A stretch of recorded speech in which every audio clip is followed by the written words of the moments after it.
to galacticconnection.com, one of the most popular blogs on the World Wide Web today for alternative news. Stay tuned for the latest information on our world shift from enslavement to galactic involvement, as well as current intel on any blockages impeding us from our sovereign birthright. Knowledge and self-mastery are key at this time. Our commitment is to present you with the latest breaking conspiratorial articles, off-world messages, exopolitics, cutting-edge technologies and sciences, and also an ever-significant intertwining of spiritual support and metaphysical scope that one needs to dive down the rabbit hole in search for truth with balance. We are truly on the horizon of a new golden age filled with the promise for more love, worldwide peace, and accelerated intuitive skills, where every living being can exist in cohesion and abundance. It is whatever we envision and dream this new world to be. I say to you now, let's redefine the new world to the beginnings of our own precious heaven on earth. Galactic Connection is here to provide the pulse of Mother Earth through an eclectic range of interviews each Tuesday afternoon from 3 to 4:55 p.m. Pacific Standard Time, Station 2 on BBS Radio, expanding your perspectives on how we can once and for all take back our freedoms, our joy, and our connection with our mighty I Am presence. Our intention remains true to connect hearts and minds everywhere in order to obtain global unity and galactic and universal acceptance. Our discussions will continue to cover anything to do with galactic society and our involvement with our galactic brothers and sisters. Our guests are experts in their fields, and our radio shows have been coined as some of the most thought-provoking out there. In addition to our daily blog, which runs 365 days a year, we also offer a realm of healing services such as our world-renowned implant removal processes, our spiritual past life clearings, our galactic violet ray alchemy from Alexandra, who shares in the lineage of Merlin, and other cutting-edge healing technologies. Check our site out at galacticconnection.com now, sending you a wave of light, love, and inspiration, and a personal hug and thank you for listening to our Galactic Connection radio show and visiting our blog today.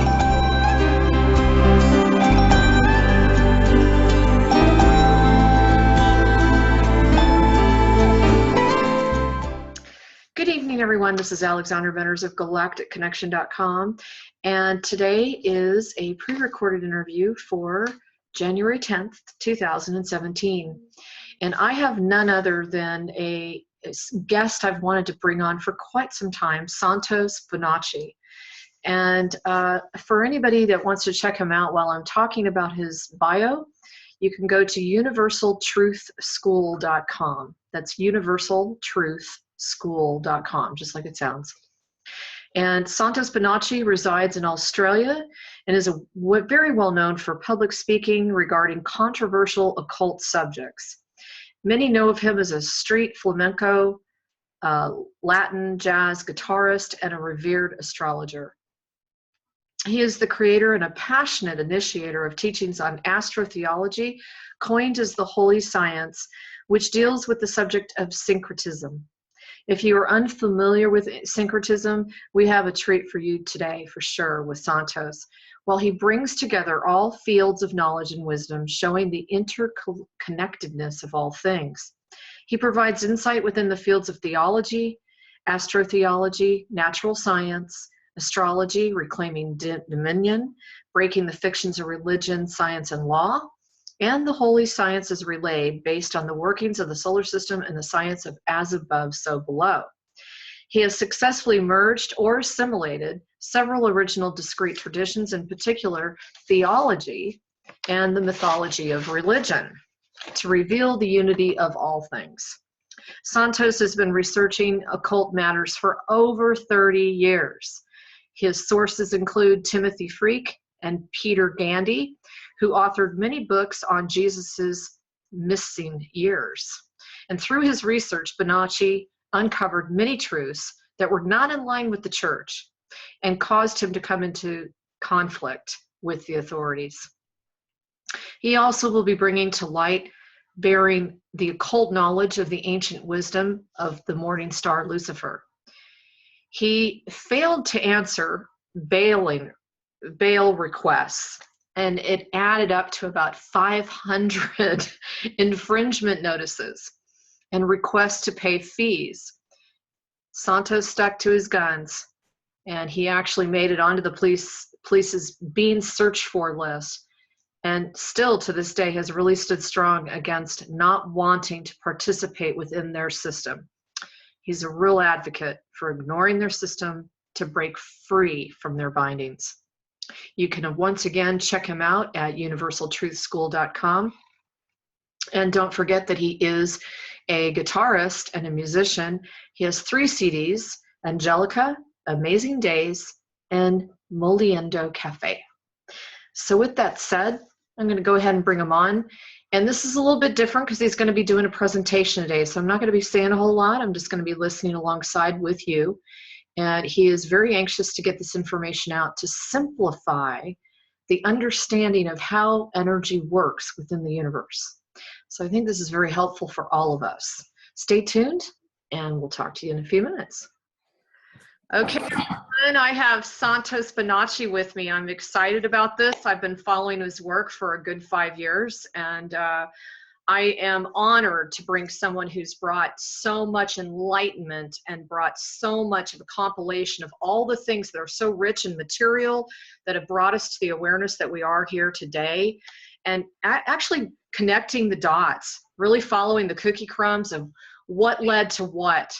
I can't imagine one person out there not gaining some additional insights into their enlightenment and their future spiritual growth with what he's about to share with us.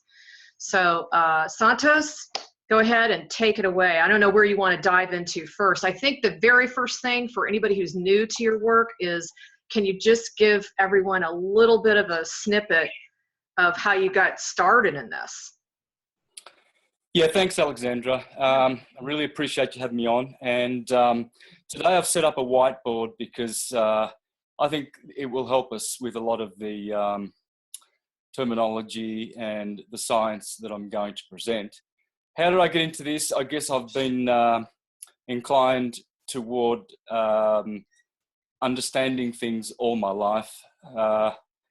As when I grew up, I was brought up as a Jehovah's Witness. So as a little boy, I can remember studying all those scary books about Revelation and Ezekiel and Daniel.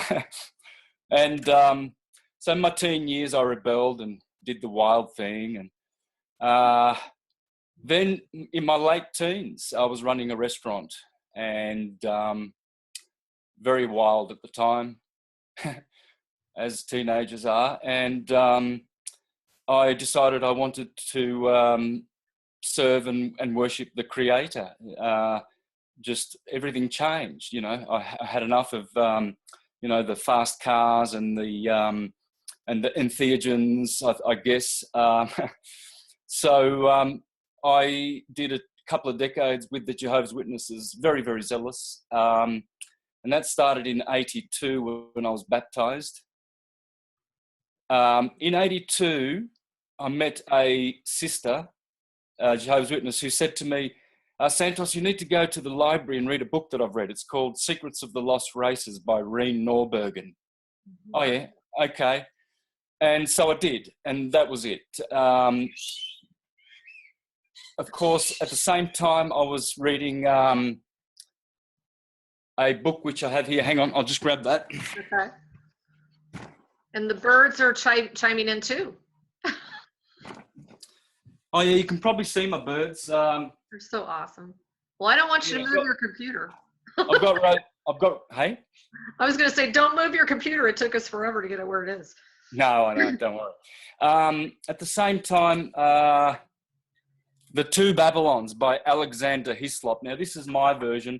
As you can see, you know, I studied this book. You know, I wasn't mucking around, you know. You can see that it's all. Wow.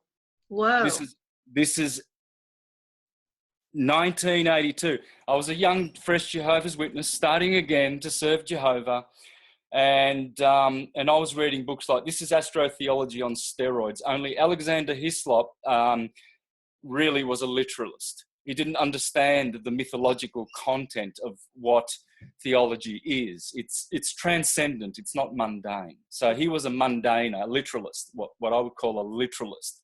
Okay, these are the people who are waiting for Jesus to come, or he came, historically, he was real. He's coming, but he's never with you. He's never in the present, but he came. Oh, and he's coming, so wait. So these are people who are waiting for something factual, historical, literal, like children who wait with their cameras for Santa Claus to come down the chimney. That's unfortunately the sort of scholarship we have had, because scholarship has mainly been controlled by the Jesuits, who have created the inverted teaching and spread it throughout the earth that the mythologies were historical. Mm-hmm. and so what they do, this is reductionism. You reduce everything down to the literal, and the letter of the word killeth, but the spirit of the word vivifies. So basically, that's the difference. But the point is, I studied that and I was away since 82, and I've been reading astrological works in secret, of course. You can't do this as a Jehovah's Witness and be reading. In fact, I got this from the Jehovah's Witnesses anyway. So, but because it just basically validates the historical Jesus that they're waiting for, which is a lie. And that's the only reason why I would have got that from them, because they don't like you uncovering and turning over all the stones and finding precious esoteric occult truth. Mm-hmm. And that occult truth happens to tell the same story in every culture, in every language, and in every holy book. There's only one story. I'm going to show you that story. Today, what we're going to do is we're going to benefit from 50 years. I'm 53 now, turning 54 in March. 50 years of syncretism, astrotheology, and being observant. I don't claim any great intelligence or anything exceptional at all, except for one thing, that I pay attention. And I paid attention, as you'll see. So what we're going to do today is, rather than be highfalutin and show all our cleverness and how clever things are, we're going to make things really, really simple. Right on. Yes, so simple that everyone will understand, but at the same time complex. Simplex, complex, simple, and a little bit more complicated than or let's say we can elaborate on the simple things. But the point is, we're going to understand nature. Nat, tan. These are atomic words. What I'm going to introduce you to is atomic language, okay? Etymology. My favorite. Another reason I've been following your work. I'm really big in the etymology. Etymology is nothing but... Oh my gosh. If I had started this a lot neater, you would have had... is nothing but etymology. All is atom. Your body is an anatomy. Everything is atom. Your body's in the shape of a T. It's a tomb. It's tom. All is atom. Okay. The Egyptians said all is atom. Over in the East, they said all is om. Aom. Oh. Yeah. So what we're going to do is we're going to learn forever, and you will never look back. You'll never go to quantum quackery or general or special relativity. You'll never go to these buffoons like, say, Niels Bohr and Richard Feynman and Albert Einstein. These guys were working for the Jesuits. They were liars. Newton, Galileo Galilei, Copernicus. These were all Jesuit-funded liars. The Jesuits, we're going to put a bit of this history in here also to show you how the Jesuits have stolen this history from us, called it devil worship and pseudoscience, and given us the religion of scientism, which is pseudoscience. And all the world bows down to the false idols of scientism. I'm going to smash them today, simply, peacefully, and people will never look back. If this video goes viral, it'll be a blessing for mankind. It'll be a blessing for Muslims, Christians, Jews, because it's all one science. Okay, so let's start with the simple things, shall we, sister? Here we go. I'm ready. Okay, what we're going to learn about is what God is. We know God is the source creator. Mainly we're talking about the source creator. God is a really difficult word to sort of talk about. I love the word God because you've got, it's actually, well, it's like a title. It's yes, sure, it's a name, but it's not. I'm trying to remember the word anagram. What's the acronym? Okay. Generation, operation, and dissolution. Everything is born, does some stuff in the middle, gets old and dies. Okay. This is the God of the material word. All is atom, matter, motion, motor. Everything that moves is magnetic. Mag in Sanskrit means to move. This is the power of force and motion in the universe. This is God's force. This is God's source. Now, I'm going to be standing up, I think. Camera's going to be missing me head, but that's okay. Missing me head. I love that. We don't need that. I've just got to get out of the way. Okay. So I've got to be back here. All right. So this is the God of electricity. This is El, God. This is not the Lord, the lard, the oil, the Christos. Wow. Yeah. This is this God of illusion. You see, this is intelligent consciousness. There's no unconsciousness in the universe. It's all conscious, and it's one source, and we call that in the West Christ. Okay? We call it Krishna in the East. Christo. The word crash, which is chaos, another way of saying chaos, because there's order and chaos, basically, and it's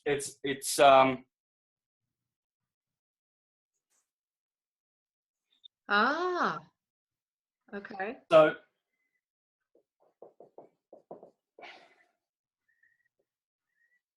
So usually what you see is a black and white yin and yang, don't you? That's the most common one, okay? And then there's another one, and it's the very popular blue. Yeah. So what I'm going to show you is that this is source light, dielectricity, black. That's what they call black holes, dark matter, dark energy, because they're pointing in the right direction. So they need a pat on the back, but no cigar. And I'm going to show you how the quantum physicists also need a pat on the back, but no cigar. Okay, so we're going to simply, really, really simply correct all the falsity and all the errors very, very simply by including this little fella here. By including that, we are going to correct all the material confusion in the world that people do not understand electromagnetism, this vibratory yin and yang, which is hot, cold, red pill, red shift, blue shift. Pay attention to red shift, blue shift. That's going to turn up a lot in this presentation. Red blood, red siren, blue siren. Look, the list goes on. Roses are red, violets are blue. And of course, the red, white, and blue flag, stars and stripes. This is red, white, and blue. So you've got fire, the four elements, fire, air, earth, and water. Pay attention to those four elements, okay? So here we've got two elements. People would naturally assume that that's fire and water, masculine and feminine. Correct. Correct. It's also the other way around, okay? Sky and earth. Adam, Adama, Hebrew for earth, Adama and Adam, both mean red. That's the element of earth. This is the element of air. So when people get confused and they say, oh, the little boys shouldn't be wearing blue, little babies, and the girls pink. Pink is for fire. That should be boys' colour. And blue should be girls for water, marine, maritime, Mary, feminine. Air, sky, the sky, Krishna is either black or blue. Why? Okay, well, we're gonna find out the real reasons today. It has to do with redshift, blue shift, and magnetism. We're going to understand magnetism and nature simply because it is simple. And I want to take my hat off to a gentleman called Ken Wheeler, who is the greatest, I call him magnetrician, that we've been blessed with on planet Earth, planet Earth. We'll get to that too. Ken Wheeler is, he has a YouTube channel called Theoria Apotheosis.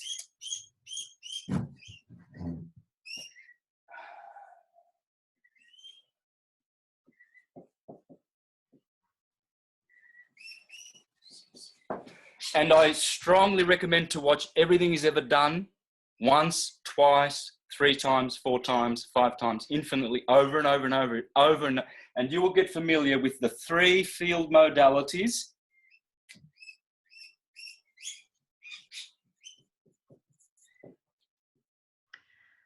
Glad you brought up gravity, because there's so much controversy about it, especially with the flat earthers.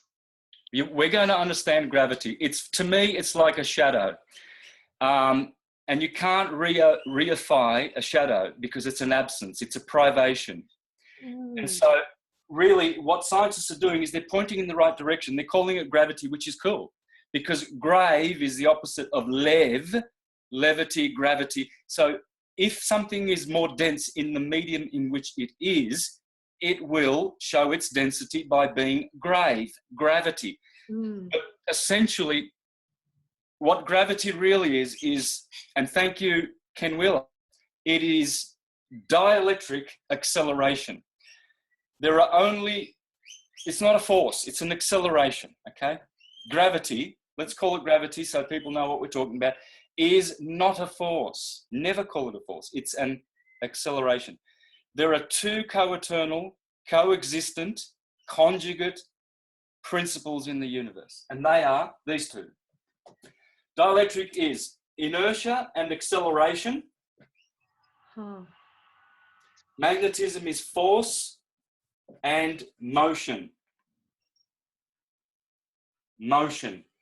Remember, mag in Sanskrit means to move. Everything is moving in Taurus fields. Everything is moving in Taurus fields, which, by the way, I put the word nut there, right?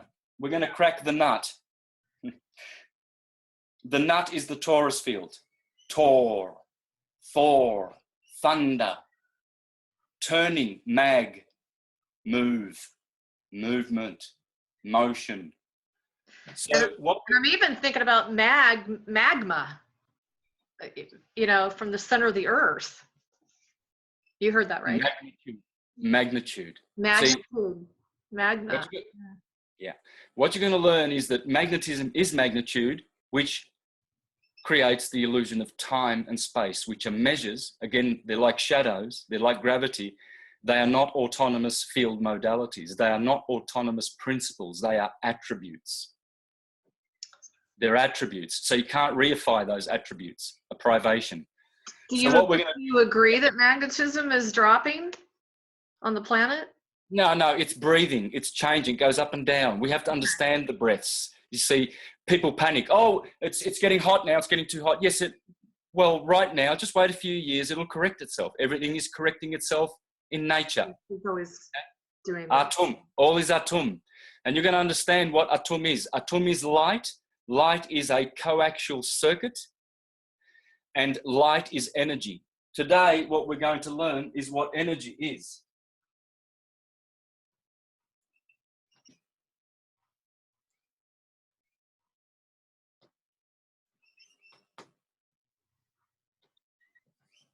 And about the green light.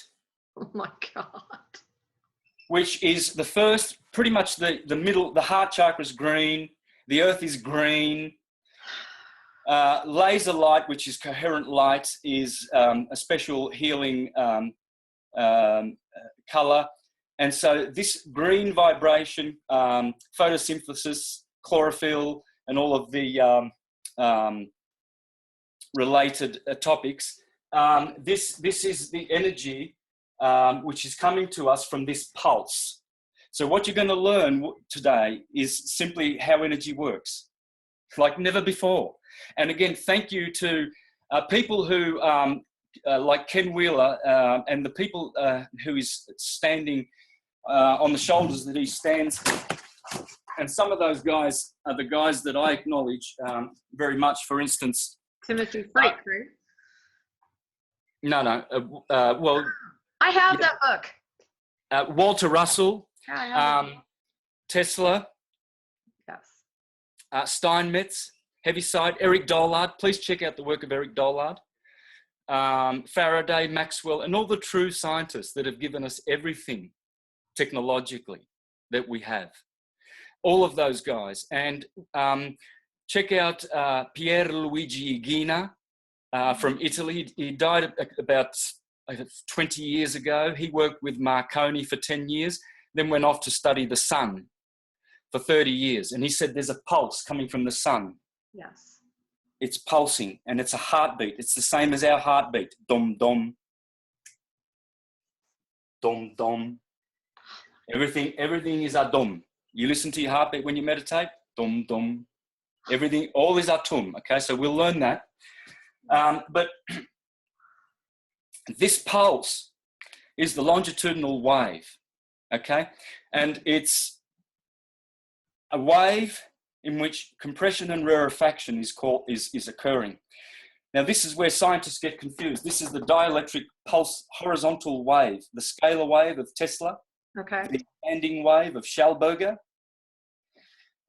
This is a pulse, compression and rarefaction, instantaneous action at a distance. The child of this pulse is a divergent wave, spiral wave of amplitude, and it's red and blue, or the rainbow. The rainbow, look at the rainbow, it's red shift, blue shift, clearly. Red at one end and blue purpley at the other end. Okay, so that's the 7 colors of the Elohim, or the cosmocrators, or the demiurge. It's not the source creator dielectricity. It's not black light. It's the product of white light, magnetism, divergent white incoherent light, producing an electromagnetic effect. Electricity, as Ken Wheeler says, is a hybrid. It's a temporal force, conditioned, red and blue, red blood, red earth, matter, materia prima, prime matter. So this is where matter comes from. In the East, they say Krishna has an internal force, a marginal force, and a material force, energy. Okay? This is the Father, the Son, and the Holy Spirit. Or the Father, the Mother, more correctly. Okay. And the Son, Emmanuel, electricity, Jesus. Jesus is in reference to electricity because it is the Word made flesh. It is sound, sonoluminescence, producing matter by vibration. Transverse vibration.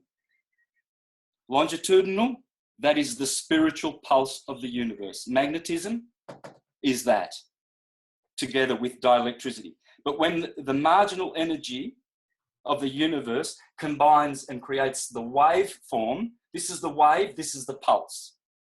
There is no wave particle universe. It does not exist. It's a wave pulse.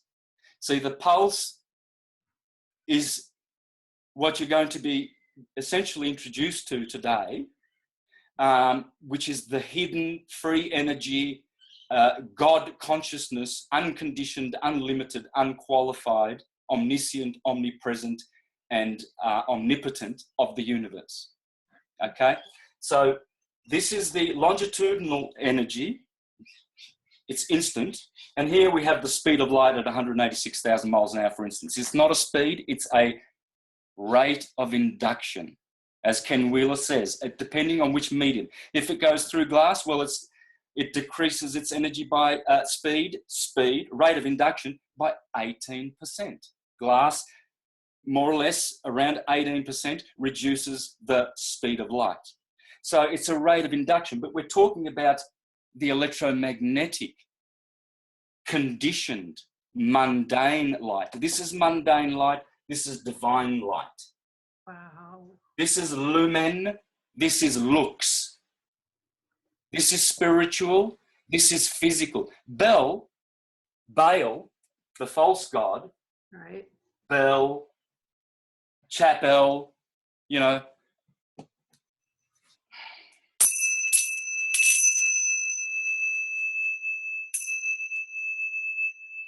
these are Tibetan bells. They are made of 7 elements, the 7 planets in the solar system. There you can see the symbols of the 7 planets. Gold, this is made of gold, silver, lead, iron, copper, quicksilver, and silver for the moon. Gold for the sun, lead for Saturn. And this is how you make an Elohim, an El, a bell. This is why they ding dong, ding. All is Adin, all is Adon. So your bell, the sound, God is sound, God is light. Sound and light are one and the same. Right. Depending on the frequency, because our senses are limited. So they go in and out of each other. They are sound, they are light, they are sound, but it's sound and light. Adum is the sound of energy first manifesting. Atum, tu, tu, du, du. T and D are interchangeable. Tu, du, do, du, do. And M and N are interchangeable. They are liquids. Sustainable sound. T is not sustainable. T, t, you cannot sustain a T or a D. Hence, atom means a percussive, explosive, thunderous sound. It might be minuscule, minute. It might be cosmic. But it's nonetheless, that is atum. And then atom. That lasts longer. Om, Adom, all is Om. In the East, all is Om. So, Wow. it's starting to rain here. Can you still hear me? You can hear the rain, can't you? Sure. I better turn your volume up if you're going to be talking to me. Okay, so so what we're going to do is understand there's one field. It's the ether.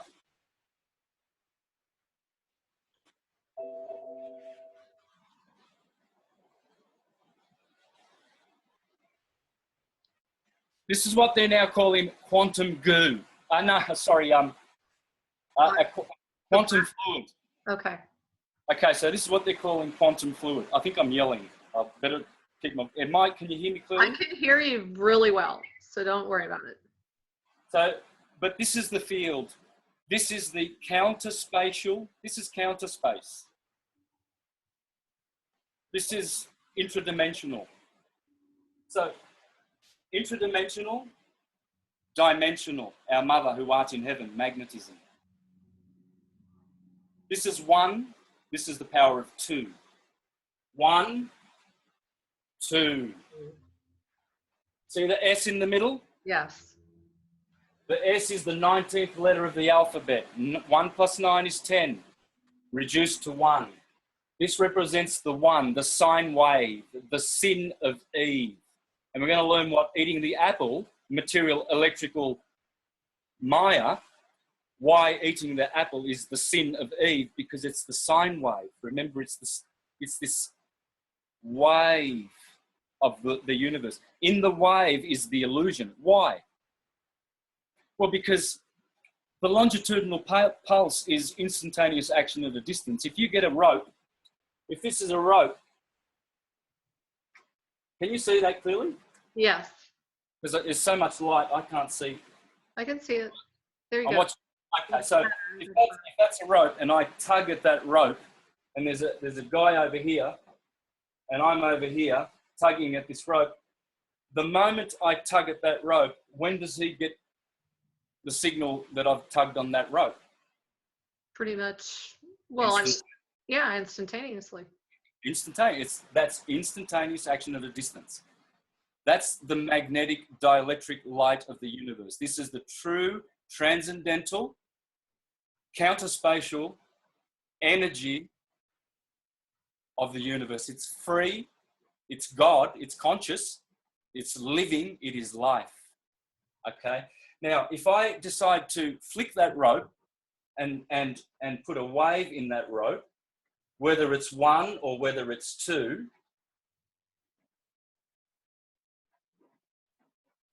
or whether it's more than that. I think I've made a boo-boo there for not concentrating.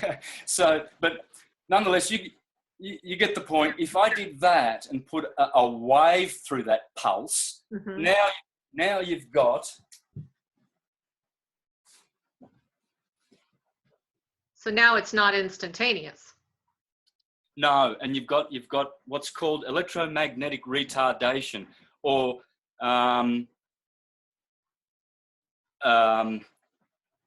well, it's a lag. Okay, so it's like light going through a different medium through the air. Yes, 186,000 miles per second, right? So, but through glass, it's way more reduced. But see, then when it goes through the glass, it picks up speed. It accelerates naturally and to its speed through the medium of light. This proves it's a rate of induction. It doesn't travel.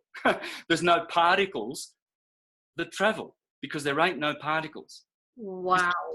This is the point of today. What we're going to understand today is that we're going to discover the wave pulse universe and energy and light of the universe. And we're going to get out of the quantum. They're looking for quantities, quanta, particles. You see, since Newton and the Jesuits that funded him, they've materialized. They've created the religion of materialism. Their God is the God of El, the power grid. They own the power grid. They don't want us to have Tesla-free energy, which is magnetodielectricity or magnetodielectricity. Most of these, when I talk about this, I'm mostly quoting from Ken Wheeler. If you don't study Ken Wheeler, stop all things and go to his channel and spend days, weeks, months and contribute to his work. He's got a free book called Uncovering the Missing Secrets of Magnetism. I think he's up to 4th edition. And I've read it. I've watched all of his stuff. I'm his #1 fan. I post him everything that comes out immediately on my Facebook page so that people can get up to speed with this. All I'm doing is adding the theology to it because that's God, energy. It's all energy, okay? And we need to understand energy. Once we understand energy, it'll be goodbye to all those corporate energy companies that are selling us something that we don't need, raping the planet Earth in the meantime and creating havoc, okay? So what we've got now is the sine wave, the sin of Eve. You see, and here is the dielectric pulse. So there's a pulse in here. And this is, if you're looking at the ecliptic of the sun, this will be the Tropic of Cancer. Oh my gosh. And this will be the Tropic of Capricorn, and this is the equator. So what you have, and what you're going to learn today is how to model the Taurus field and how to model energy. Okay, we need to, can you see all this from here? Yeah. See, most of your scientists, they'll say, oh, this is an electromagnetic field. Brilliant. Well, what about the pulse here? Oh, no, it's a particle. We think it's, see, Einstein said, oh, you can't explain the universe with the particle and you can't explain it with the wave. But together you can, and yet we still can't. So basically, they were looking at the pulse and taking it to be a particle. It's not. It's a spiritual universe manifesting like this in polarity, the two feminine signs, Capricorn and Cancer, balanced by the masculine signs, Aries and Libra. So what I'm going to show you now is that energy is not just positive and negative, summer, winter, day, night. It is also 12 things. And oh my God, the 12 signs of the zodiac. Yeah, unless we understand energy in a 12ness, we will never understand energy period. Okay, so we've got Aries, Taurus, Gemini, Cancer, Virgo, Leo, Libra, Scorpio, Sag, Capricorn, Aquarius, Pisces. Okay, and what you've got here is you've got the 4 elements, the 4 conditions along every wave of the Taurus field, because you see this is the yin and yang. And it goes forever. It's the double helix. Helix is the sun.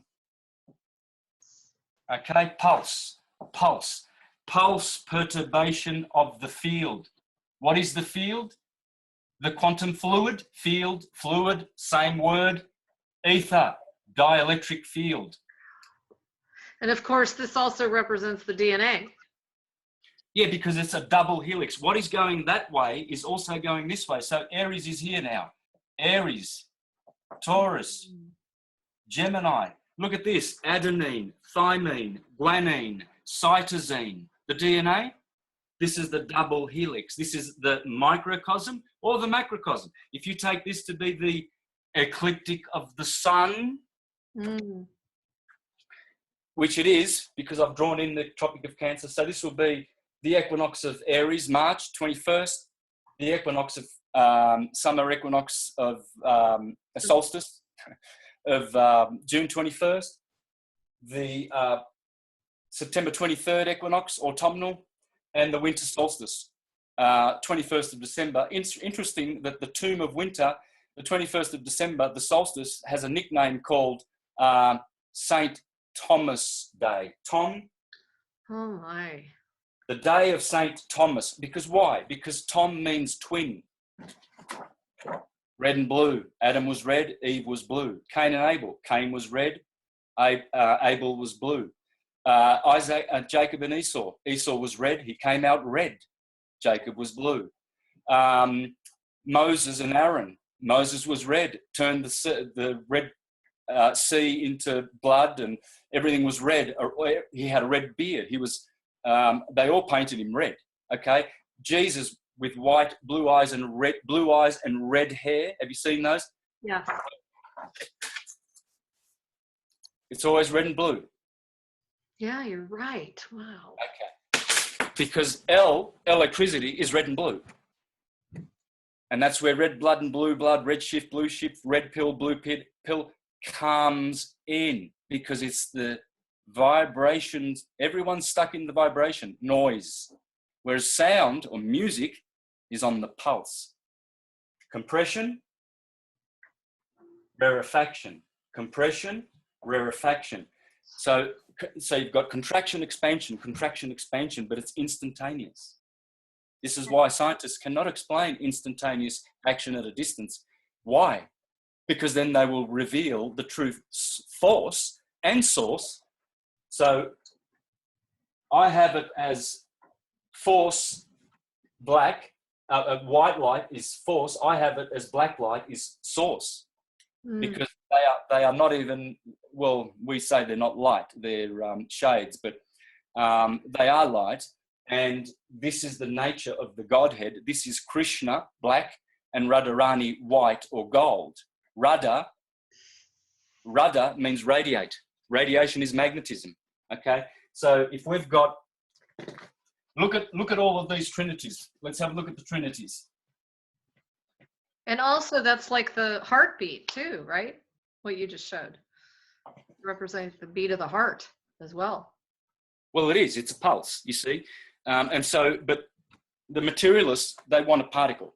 They want a particle world with particle colliders and CERN, and they want to make matter, and they've got no idea that they need to go to the source. Now, you have a look at all the trinities in existence. The Jesuit one is a good one, IHS. In Greek, that's an E, but which gives you yes, Jesus, the fire of the Creator, Jesus. But here we have Isis, Horus, and Set. Isis, the moon, Horus, the sun, Set, Saturn. Pay attention. Moon, sun, Saturn. You're going to find out that this is the Father, the Son, and the Holy Spirit. In every solar system, it works like this, okay? Israel, Krishna, Radha, Bel, Rama. Bella, Bel, Ram. See the right Ram? That's that Ram, Aries, which is at the center of every Taurus field. In the center of every Taurus field is Aries, the lamb. So all energy in sacred scriptures is either called a lamb or a bull. Krishna is the good cowherd. Christ is the good shepherd. Aries, Taurus. So let's have a look at this, shall we? I know I'm jumping, but hey, I'm going to pack a lot of information in this presentation. There's the sine wave, the sin of Eve. And there's the man Adam. That's Adam Kadmon. And you see Aries is in the cerebrum, ram. And Taurus is the cerebellum, the cerebellum. So when you ramble on, that's because your feet are rambling because the head signs, the two horn signs of the logarithmic shape of the spiral and the golden phi section ratio of energy, you see, all of this is not just two-dimensional. It's not a spiral, it's a helix. A helix has 3 dimensions. Okay. So what you've got is energy goes like that. Let's talk about that in a minute, how simple energy is.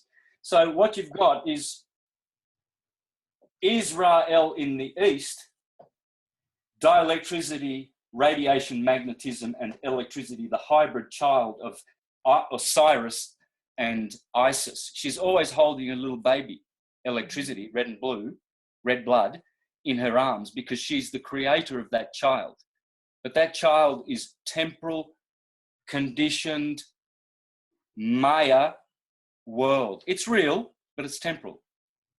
Do we want to buy into a temporal world, or do we want to buy a stairway to heaven and buy some gold in the book of Revelation, which will enable us to transmute our lead into gold and get back to head heaved up heaven,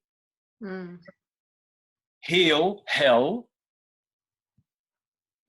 red shift, red chakra, blue shift, blue chakra, going up to the violet and the ultraviolet, heaven, head, where Aries, the Lamb of God, is standing upon Mount Zion. Why does Revelation chapter 14 say, and look, I saw the Lamb of God standing upon Mount Zion? That's the spine and the spinal cord, with 144,000. Well, when you learn to add up all the petals of the red shift, blue shift chakras, 4 petals, 6 petals, 10, 12, 12, Jesus and the 12 disciples in the heart, 16 and 96, that's 144.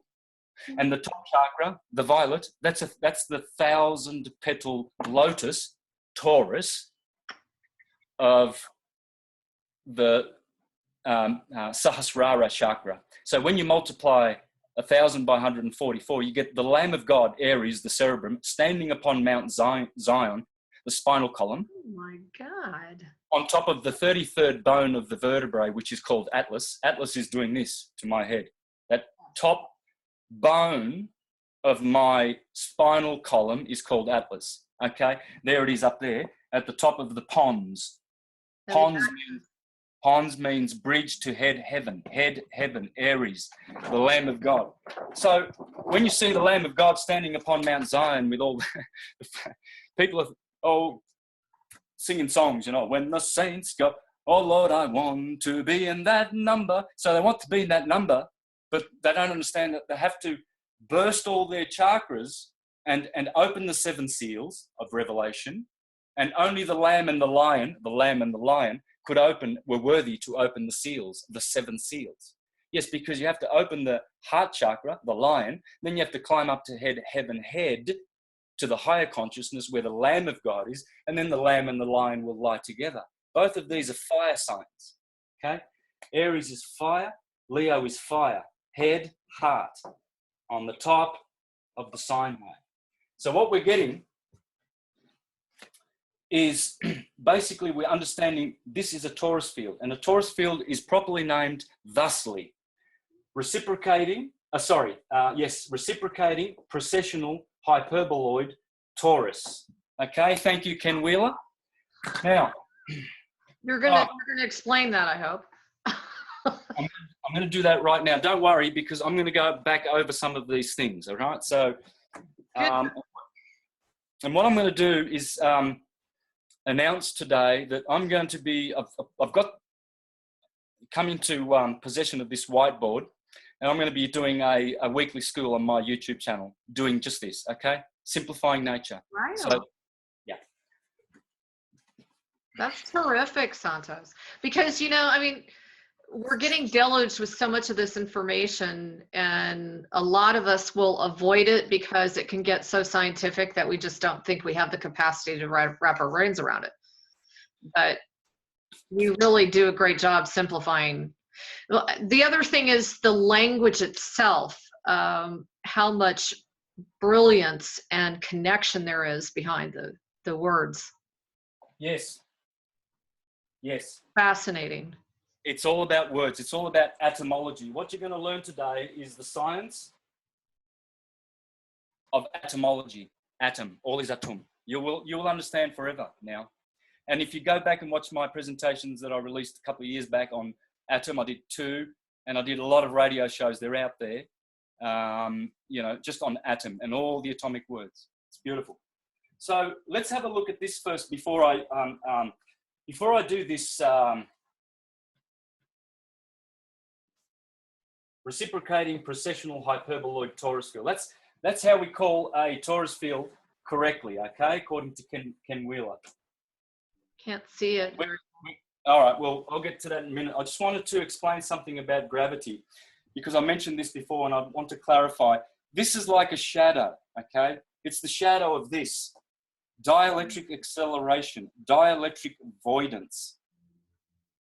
That's the acceleration. That's gravity.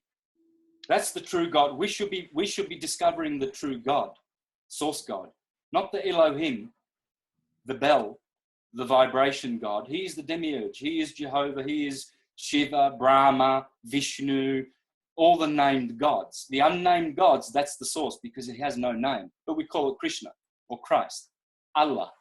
We still give it a name because according to, say, Bhagavad Gita, the name of Krishna and his excellent supreme personality of Godhead are one and the same thing. The sound, the name, it's all the same thing. And I'm going to show you that. I'm going to show you how Atum or Krish or any of those God words, how they actually produce torus fields, okay, through vibration. So gravity is essentially, it is incoherent dielectric acceleration, or incoherent. It's not coherent. This is coherent. Or, well, let's call it the difference between coherent light and incoherent light. Well, this white light that you see surrounding me from the light in my ceiling, this is incoherent white light. So all the 7 colors of the rainbow are in it. When you get a laser light now, what you're doing is now all the little gyroscopic atoms, they're all gyroscopes. All atoms go like this. They have like a flywheel accretion disk plane, which is the plane of inertia. Then the torus field energy diverges centrifugally and then converges centripetally back at the point, this locus here, which is nowhere and everywhere. And so this now creates what we've got. We've got the reciprocating. Reciprocating simply means that those lines, or the force, is reciprocating with the inertia. The dielectric inertia and acceleration is reciprocating and conjugating and field pressure mediating instantaneously in both directions. And the precessional, what does that mean? Well, it's in some sort of loop, like No. Time loop, possibly? No. Precession, when you have a top and you spin a top and you see that it starts to precess backwards. The top is spinning clockwise, but it starts getting slower and slower. Then it starts doing that, wobbling. That's precessing. It's actually precessing. It's going the other direction from the wheel. Sometimes you see bicycle wheels. The guy's riding by in his bicycle wheel that way, and you see the wheels going backwards slowly. That's precessing. Okay, so these Taurus fields, they don't only reciprocate continuously, they are precessing. So they're turning around this way. Okay, precession is an inbuilt mechanism of our gyroscopic atomic world. This is atom. Oh, wow. That's the pulse, and that's the wave. The spiral, the helix, the double helix. We'll see how that double helix works in a minute. But basically what you do, how to model energy is easy. Aries is always here. Aries, Taurus, how about that? Taurus, eh?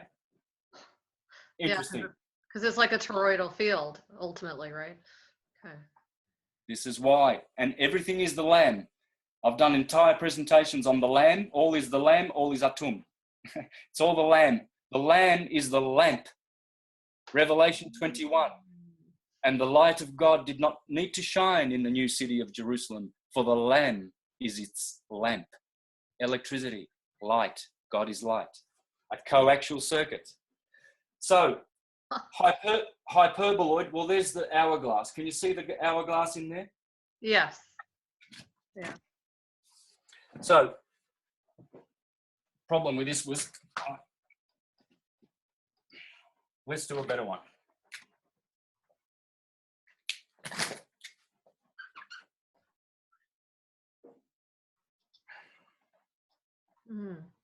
And these, by the way, are the golden eggs of all your nursery rhymes. Your golden eggs. Jack climbs up the beanstalk, the spinal column, to get the golden eggs at the top. It's all about Taurus fields. Your body is a Taurus field. Everything is a reciprocating precessional hyperboloid Taurus field. That's the Taurus field, the magnetism, and the hourglass in the middle. That is the inverted sphere of the magnet. Okay, of the magnitude of the magnetic force and motion. So what's happening is here is a plane, and this is the way our Earth is. This is our solar system. I'm going to show you, in fact, the solar system, and then we're going to put it in here. This is our solar system. This is one universe. The universe is one big, massive Taurus field. Everything is Taurus fields. Okay, so it's not a whole bunch of little Taurus fields mixed with different size Taurus fields making up the whole universe. A universe is one Taurus field. This is Brahma's, the demiurgos's creation, because Krishna does not create. He stays in the counterspatial world. He never mixes in the red and blue. He doesn't need to. Krishna does nothing. Radharani does everything. Magnetism does all the work. This is the force. This is the source. This is the mundane force, red and blue. This is the spiritual, transcendental force. Okay? So, nature does not know how to draw a line like this. Why all of a sudden? Nature does not know how to draw a line like that. Thank you, Ken Wheeler. Nature can only draw a line like this. A point line. And a point line goes like this. Okay. So it's like procession, in a way, right? Sorry? It's like procession because it's pushing out. In No. direction. What you've got, if you study Walter Russell, you've got a vortex going this way, a vortex going that way. So for every action, there's an equal and opposite reaction. And so you've got instantaneously, that's what energy does. It can't just do one of these. It has to do two of these. These are spirals. These are Taurus fields. It's this. It's the same thing. Okay. So, but you see, there are no straight lines in the universe, in creation, nature can only draw curved linear lines. Okay, so that, in fact, you must see it. Let me do it with my hands as Ken Wheeler does. So if I go like this is how nature draws lines, but they're not straight. Lines are curved. So you've got this. You do that again. So it's not just that on flat land, not two-dimensional. And this is still only two-dimensional, by the way. So can you see my yin and yang here happening here? Yes. Okay. But not only do we do that, we have to do this too. So we can't just go like this. We have to go like this. And so when that happens, you're doing the figure eight, are you not? The lemniscate, the Ouroboros, the torus fields, The infinity. reciprocating processional hyperboloid torus fields. So, so what we now need to understand is that this here, that's Aries. Simple. This here is Taurus, that's Gemini, that's Tropic of Cancer. This is how torus fields work. They go to their tropics. They go to their wave expansion, wave amplitude, to the red and then to the blue. Goes that way, woof, and then gets divergently flung around centrifugally the other way in the opposite direction. And then it comes back in centripetally. So if we were to do this and do the wave that I showed you before, see that it doesn't, like energy cannot just go, the universe just doesn't go like that. It goes like this, right? So what we've got now is we've got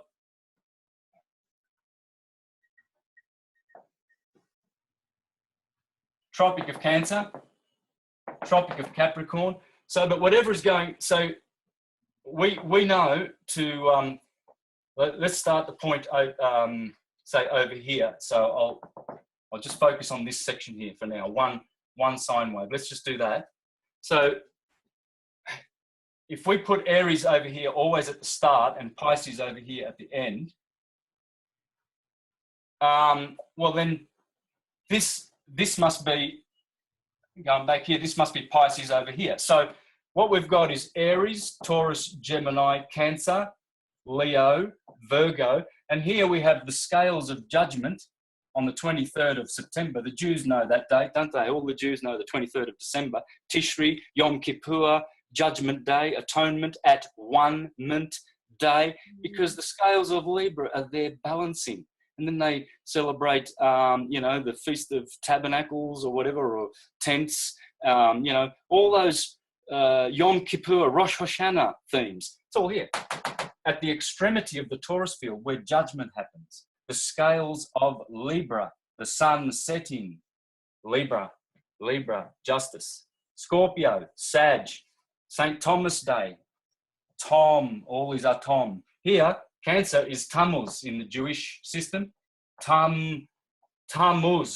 Who's Tammuz? The Tammuz is the Babylonian god of the cross. It's the Jewish god of Cancer, the sign of Cancer. Tom. You know the drummers, they like to play their tom-toms. All these are Tom.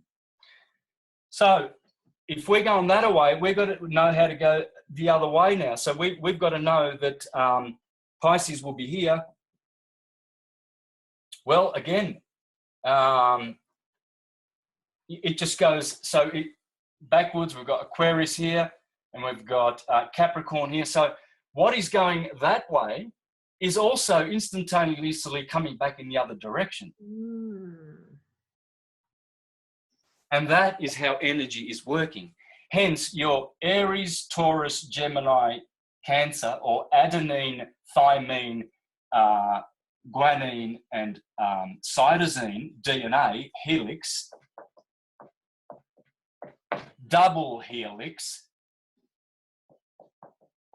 Helios, the healer, our Saviour, the one who helps us, help and gives us health. Oh my gosh. And Makes so much sense. we greet when we Say hello, yeah. say hello, hail.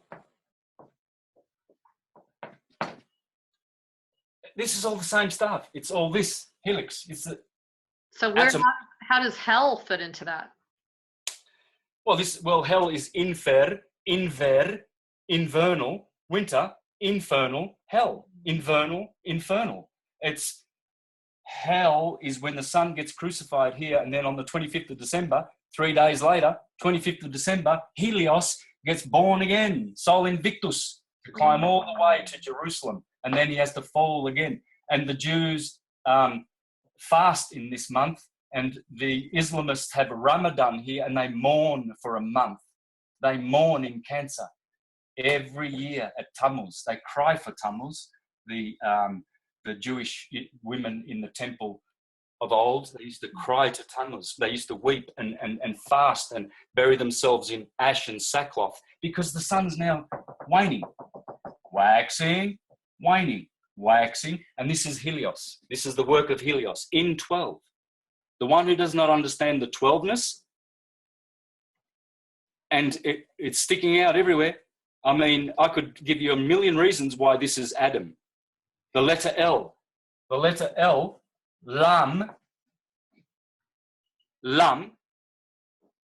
ed, is nothing but Ahmed, Adam.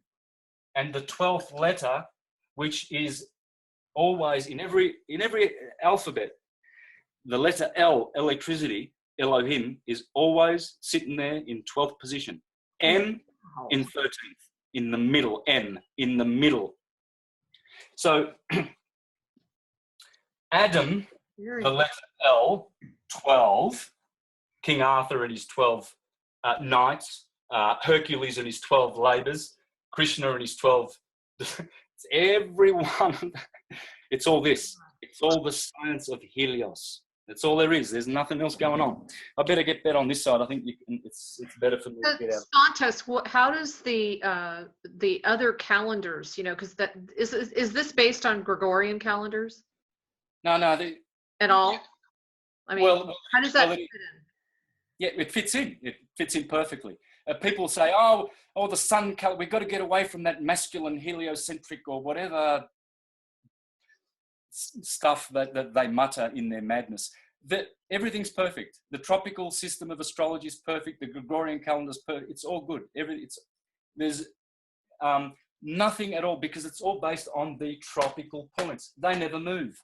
The equinox is always on March the 21st. Always will be. Always has been. Will be. Never will move from that spot. So the year is always tempered by the 4 seasons. Here is spring. Here is summer. Here is autumn, all is autumn, starting here, where Saturn exalts in Libra, Aten, all is Aten, and then it comes up through the winter here. And that's every Taurus field, and it will never move. It precesses. Mm-hmm. So every 25,000 years, our Taurus field does a reciprocating precessional turn, and we can see that. We can physically see now we're in the age of Aquarius. Prior to that, we were in the age of Pisces. Because the vernal equinox is shifting in the sidereal tropic zodiac in relation to the tropical zodiac. There are 2 zodiacs. See, most people think that astrology is, this is what astrology is, the science of energy, okay? Now, they will say, oh yes, but it disqualifies itself due to precession because Aries is no longer where Aries is supposed to be. Yes, it is. Tropically, it is. Because Aries will always start here at the equinox on the 21st of March and will always end on the 21st of April forever and a day. And never will it change in any universe, anywhere. Because Taurus fields got energy, only knows how to do this. Let's go back to more of a start. Now, I'm going to go back even further for you, sister. And I've learned not to spray this board because it gets too wet. Yeah, and then it doesn't write at all. Yeah, it's tricky, I'll tell you. And this is not a good board. This is an old one. As you can see, it's not rubbing off well. But I acquired it through some kind people when I expressed to them that I should fire up and do some more presentations, because with the stuff I've been studying of Ken Wheeler's for the last 2 years, I'm so happy that I'm satisfied that he's the greatest magnetician who's ever lived, and will explain the 3 field modalities of dielectricity, the field, magnetism, and electricity. And so basically he explains how the field works. He doesn't describe it. Descriptions are for children, okay? He explains magnetism for the first time in history, how it works, how the field works. If we want to know how source works, we've got it now. We don't have to, get lost in quantum buffoonery. It's ridiculous. Yeah, like electricity's always been that huge question mark. Like, how does it work? Yeah, and they're looking for muons and buffoonons and quantons and all quantums. We want quantity. We want bank accounts with money and electricity we can charge for. We love that Federal Reserve, fractional reserve, debt slave money that we're getting from our energy grid. Buy our electricity. We can do you a better deal. We've got free energy. Okay, it's coming from the sun. Magnetism. Pierluigi Aguirre said, everything is free. It's all coming from the sun. The sun is our Christ and Krishna. And so, actually, it's not. It's the sun. Yes, it is Christ, but it's more the archetype of Radharani, the magnetic queen of heaven. The sun is more feminine than it is masculine. Okay, and it's made of fire, air, and water. No earth. The 4th element, carbon, is not found in the sun. It is of plasma, gas, and liquid. It's hydrogen, water. So let's go real simple. So here we are. Here is atom. Actually, I probably should have started like this because you'll see why in a minute. If I had started like this, you would have got a totally different picture. I'll just get a drink. Hang on. I just love your passion. Yeah, well, when you know and you don't believe, then you have true, genuine passion. Okay, so the believers who kill other people for not believing what their opinions believe, not know, that's a different kind of zeal. That's a murderous zeal. It's a zeal of propagating and it's like their way or the highway. Proselyting and evangelizing, in an active way, which is the wrong way. It's a passive. So here is atom.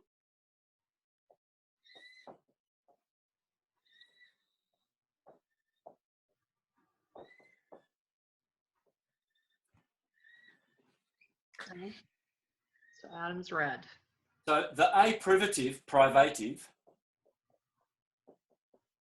makes this a 1.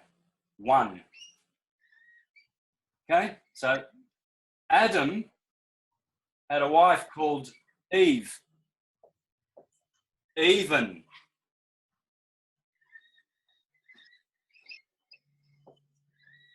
Adam. Oh my gosh, Venus. In Hebrew is Ma.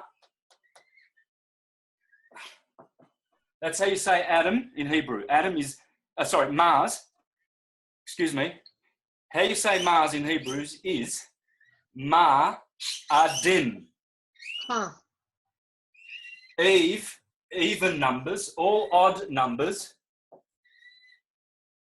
ad oddum, are masculine. All Eve, even numbers, are feminine. Masculine numbers unify. 1, 3, 5, 7, 9. These you can't divide. Mm-hmm. Numbers divide. 4, 6, 8. All splittable right down the middle. So Eve, our mother, she is the doubler. She's the increaser. Therefore, we all come from Eve. We are all atomites, anatomy. and study etymology, words, the logos, and the word, cymatics, was made flesh, matter, and God gave his only begotten Son, and so that he would come into the world. That's electricity. To say that. So, you see the evil of doubling is good, but that's dividing. See, so Eve, Venus, is in one breath we venerate, and she's venerable, but in other breaths, our Holy Mother who art in heaven, Eve, is a whore, because she is venereal. It's a venereal disease. That comes from Venus. Venus is lustful and licentious. And so Venus is our venerable mother because she's doubling. It's the number 2. Okay, it's an on-off universe. It's a pulse. Makes so much sense. Universe, longitudinal, dielectric, instantaneous action at a distance, no speed of light. That's the true universe. It's a pulse universe, not a particle universe at all whatsoever. If you want to go chasing particles at CERN, go ahead. Go ahead and waste your time. But if you want to know God, meditate and you'll hear him. Dum, dum, dum, dum. All these are dum. So what we've got in the little Garden of Eden, and the Jews have a really good little system for teaching about the spirit and the soul and the body, the Holy Trinity. They say that is the spirit, and Ra, the radius, radius, Ra, Dio, God, radius, and Marconi's radio, Ra, God, radius. You'll see why. And then the circ L, Lamed, number 12. Here is, they say this is the spirit, this is the soul, Ra, radius, radiating out into the body. And they say this is the body. This is how you can explain. If you meditate on this, you'll understand Father, Mother, Son, Father, Son, Holy Spirit, Krishna, Radha, Balaram, Osiris, Horus, Isis, Israel. It's just the same thing over and over again. Is Ra, Circ, L. Circe, the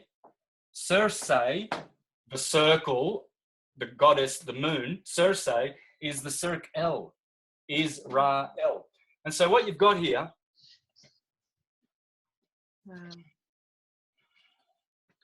is Adam in the garden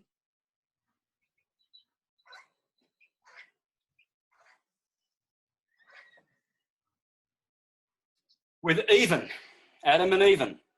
And the serpent tempted them to eat of the apple of Apollo, the golden pine cone, the golden eggs, which are they're actually shaped like this, like a pine cone, like an egg. And the bottom part is actually much bigger. And this is phi, so 1.618, and this will be 1, okay?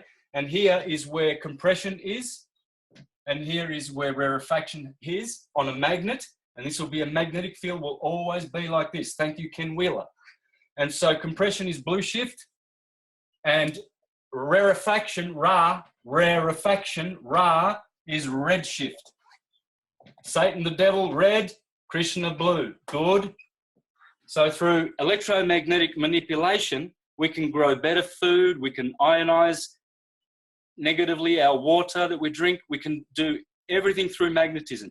This is why now in the medical world, the MRI, magnetic, what's an MRI stand for? I think it's magnetic imaging. Yeah. Anyway, yeah. doesn't matter.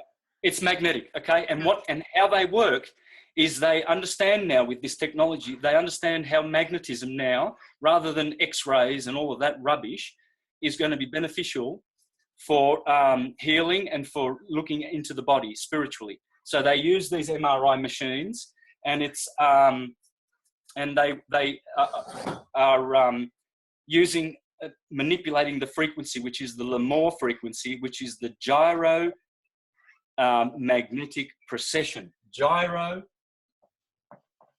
magnetic precession. Precession is inbuilt. So these machines work in such a way. So we have Adam and Eve in the Garden of Eden. And this is Aleph, and this is Beth. Aleph in Hebrew. Alpha.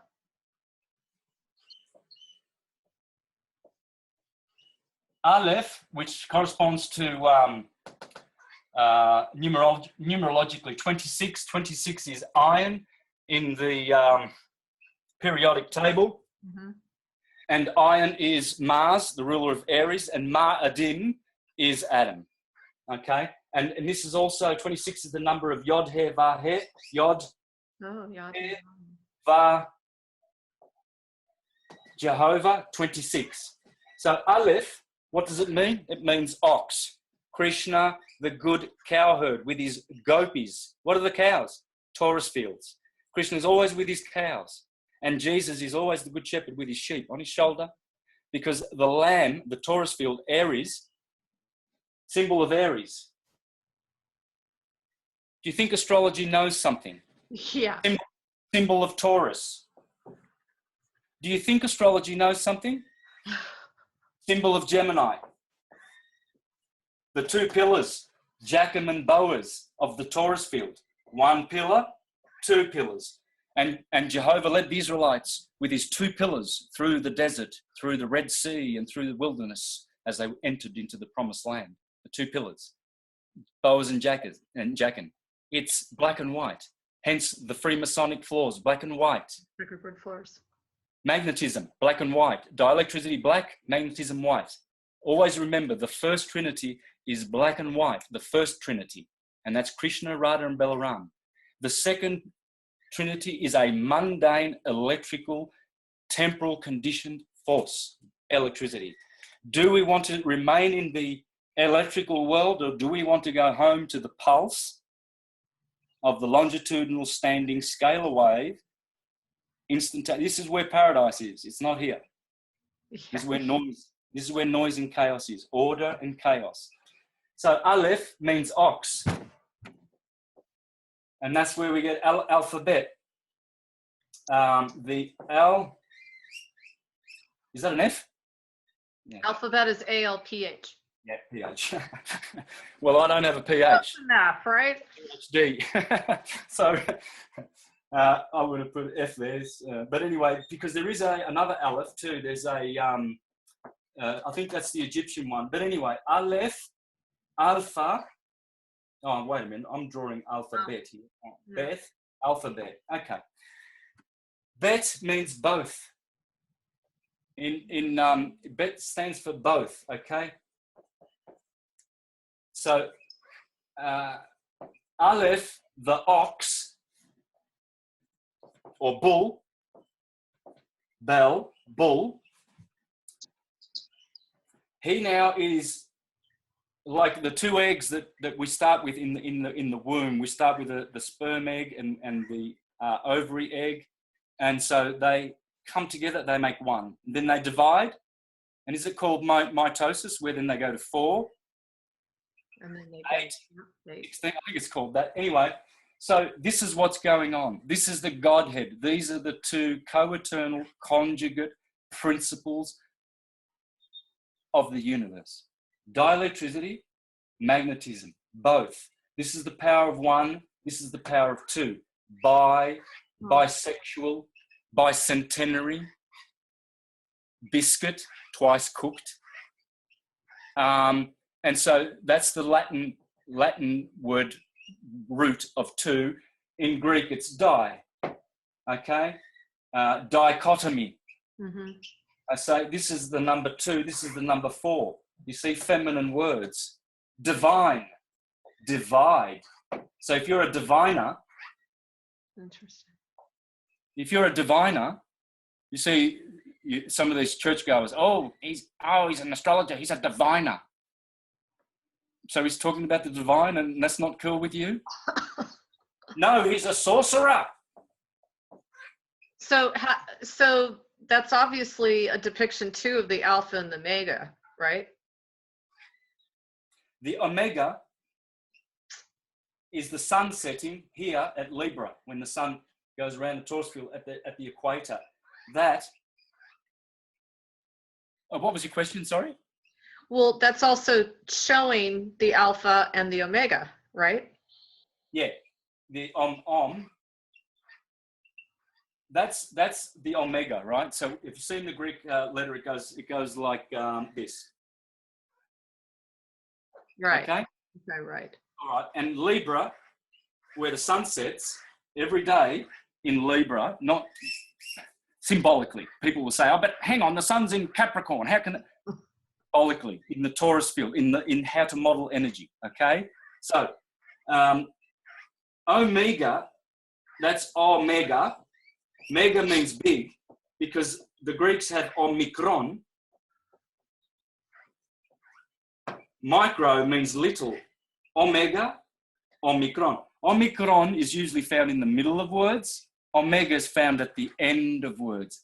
Of course, alpha, omega. So Jesus is the alpha and the omega, the alphabet, because he's the Lord of all is atum. Etymology, so letters. The Kabbalists say that God made everything with letters, whereas Pythagoras said all is number. Well, that's because all is amun as well. Amen, amun, and amun is N-U-M, numa. Sorry, let's do that here. N-U-M-A, numa. Letters, all is atum, all is amun, because we have numbers,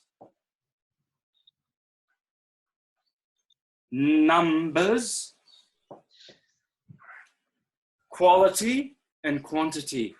What's the quality? The quality will be expressed in sound. Sh, z, that's quality. How many? That's quantity. So if you've got 5, you've got, and that's how the universe is made. On and off, Aleph and Beth, Adam and Eve, odd and even, black and white, and all of the polarities. So here there is no polarity. Here there is transcendental duality. In the red and the blue, this is mundane duality. This is the bad kind. This is where you believe in the red police siren and the blue police siren and the red pill and the blue pill, and you live accordingly. So what we have here is basically the Al is the Allah, the all.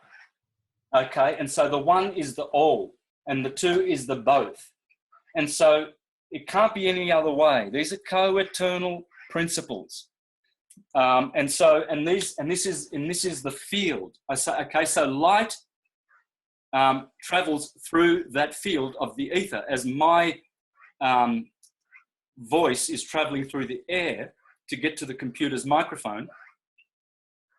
So the voice, the letters, the medium it uses is the air, but the light, yes, it's going through the air, but we assume, but the light is a perturbation of the ether. It is perturbing the ether and traveling through the ether. And so how to explain this will be by, if you want to understand field dynamics and field mechanics, you can have a look at fluid dynamics.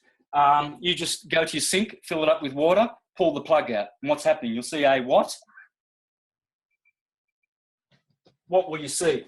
You'll see it going in at either clockwise or counterclockwise, depending on what side of the equator you are on, right? Yeah, it's been drawn by its density in like a vortex.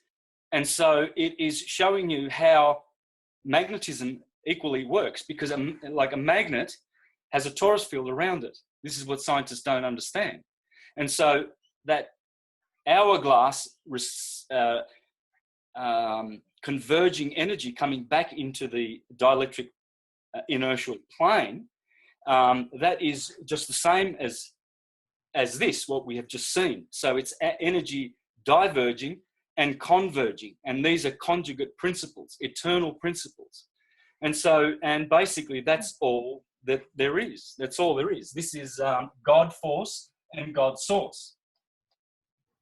I was amazed when I heard you say that the Christ is actually the dark, right? So that's like the pure potentiality, the dielectric, is it not? Yes, it is. Yes. Okay. Whereas the Krishna, I believe is what you said, was the white. Did I get that right? Yes, exactly. So you've got Krishna is the energetic light, the source of light. Radha, radiation, radio. And by the way, Radha in Sanskrit means soul. Soul. Which means sun. Soul, S-O-U-L, and Sol Invictus. It's the sun. Here's the moon. Here's the sun. Now, this is what light is. Radha is illumination. Wow, that's a key element right there. That's what light does. She radiates. This is the source of light, the black holes. Really? Nothing escapes black holes. Well, what am I doing here? So this is illumination of looks, and then electricity, Belaram. Bel, Aram, Ra is Ra-El, is mundane illumination, lumen. This is looks, divine light. This is mundane light, electricity. That's all that's going on. There's only 3 field modalities, and there's only one field. And how that field works is if you get a pond of water and you throw what happens if you throw a stone in a pond of quiet, tranquil water? Well, you create rings. Radial Ripples. Waves. Right. No, well, there is a speed, but it's a rate of induction. That's how light works. 186,000 through air. Mm-hmm. That speed. But it's way slower through concrete and way faster on the longitudinal plane. You're going vertical. All this vertical divergent energy, it's a waste. It's a waste of energy, basically. We've got to go horizontal. Interesting. So is that a particle or a pulse? That's a pulse, right? Yeah, but someone says, yeah, but I threw a stone in there. That's particle of, that's particles. Yeah, because it's a pulse, because it's carrying it. Boom, boom. Well, if you saw the true nature of the energy of that stone, it's very slow condensed matter. It's like a dielectric condensation. You'll find that it's all little torus fields, and they're all pulses and waves. So yeah, okay.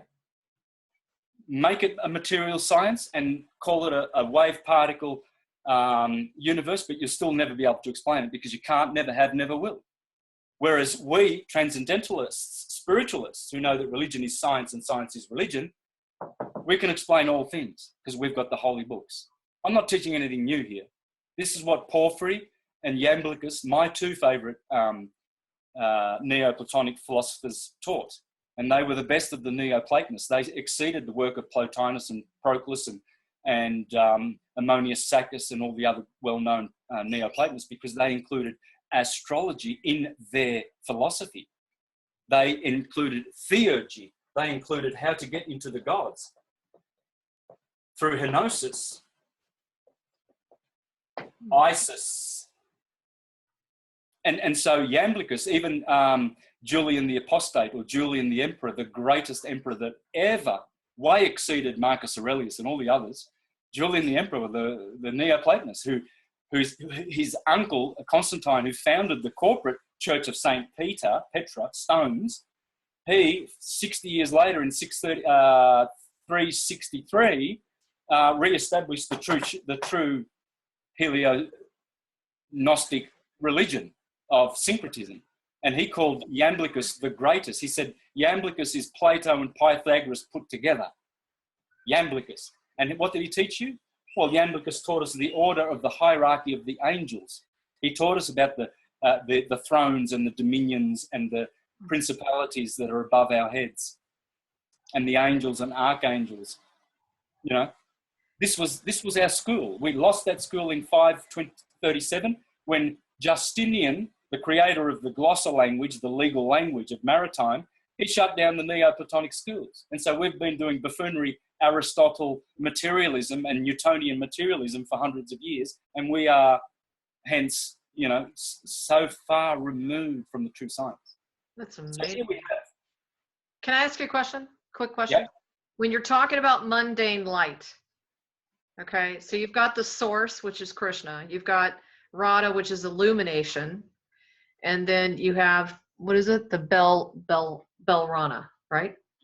And that's mundane light. So are you, when you say mundane light, are you saying that it's actually possibly absorbing the light from the illumination? Well, no, it's divergent transverse energy. It's divergent transverse energy, red and blue, frequency. I was just thinking in terms of looking at the way in which people hold their light or receive light or send light.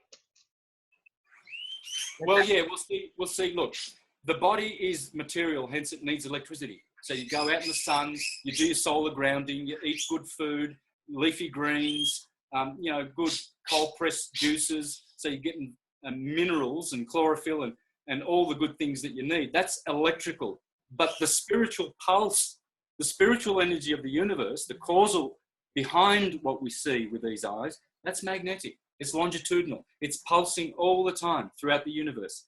It's omniscient, omnipotent, omnipresent. It's what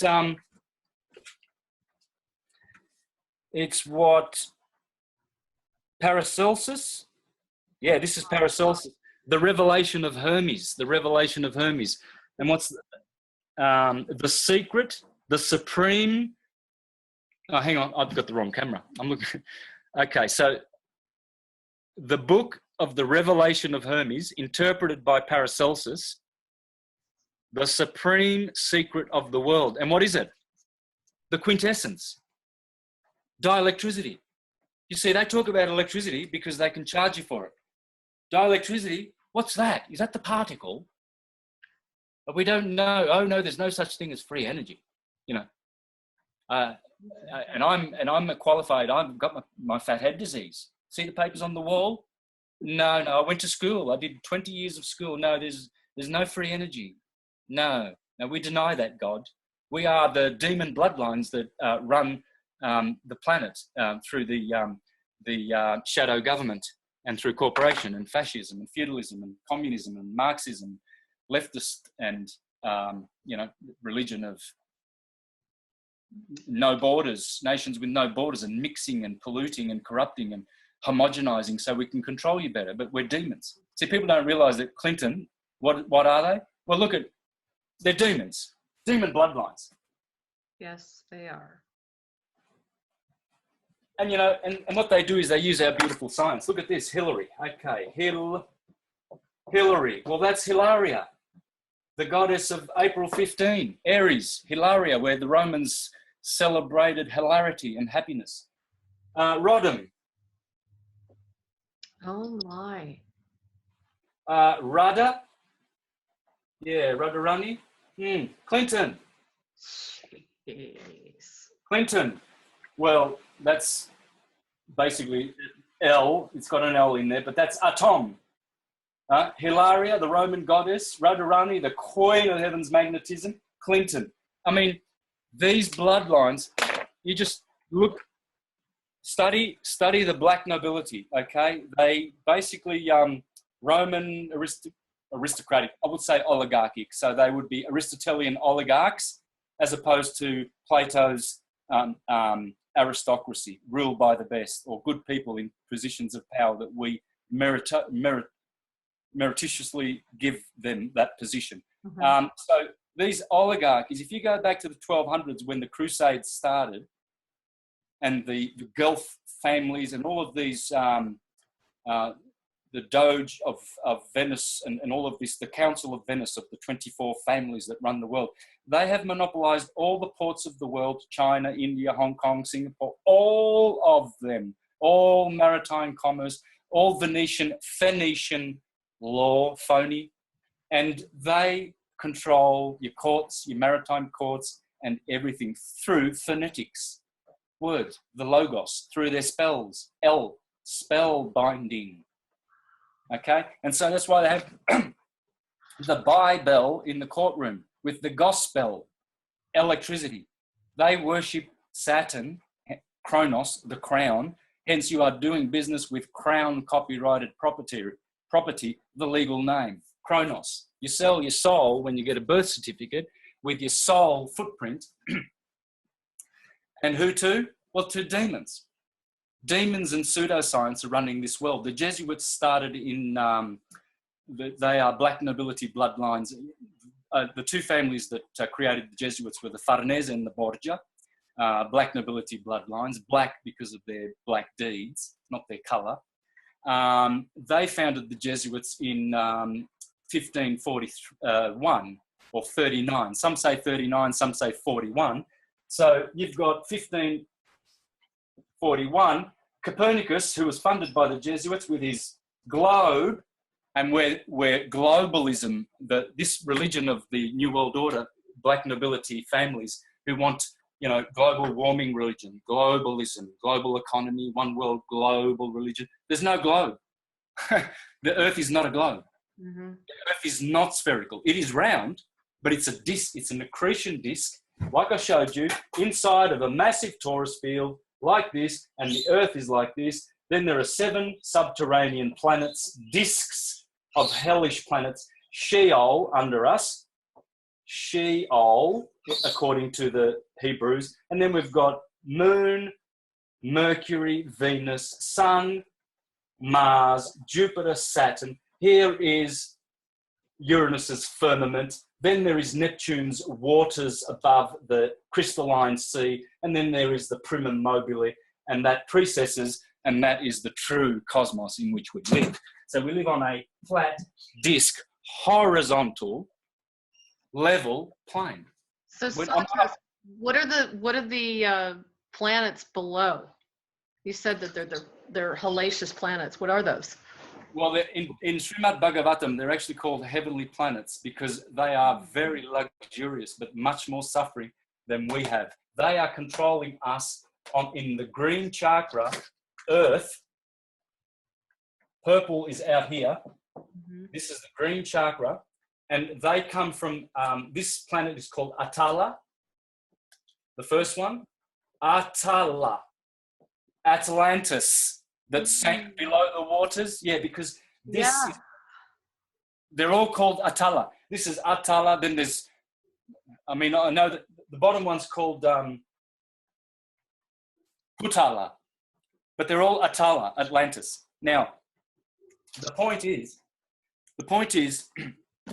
we did have speculation.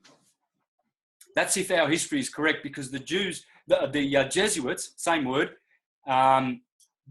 the Khazarian Hyksos, false Jews, the Church of Satan I'm talking about, not Jewish people which there is no such thing anyway. No Jewish, like there's no Christian people. Italians, they're all mixed. Mm-hmm. So what they did was, what was the point? I got off the point. I think I was talking about, well, anyway, the Jesuits funded Copernicus, okay? There was speculation that we were living on a globe, but I believe that they put that in, all of this Aristarchus and Aristophanes, you know, going to Siena and Alexandria and measuring the curvature of the earth and all. I think this has been redacted. I think this is the Jesuits. They've redacted history because if you look at all the mythologies and even the Aboriginals, they all knew we lived on a flat disc earth with a dome firmament over our heads. The hope is we've got flat earth everywhere. The Mayans, the Chinese, it's all flat. Everywhere you go, it's flat, period. It's horizontal, there's no globe. So the Jesuits came along in 41. 43, Copernicus, lovely.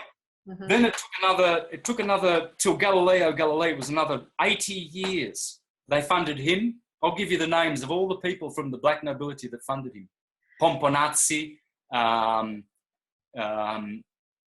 Conti, all of these people. You'll know how this conspiracy happened, okay? Just put us on a globe so that we could worship a false idol and be globalists, globe-tards, on a spinning faster than the speed of sound, rotating, faster than the speed of sound, upside down and all sorts of wobbles, on a Santa ball.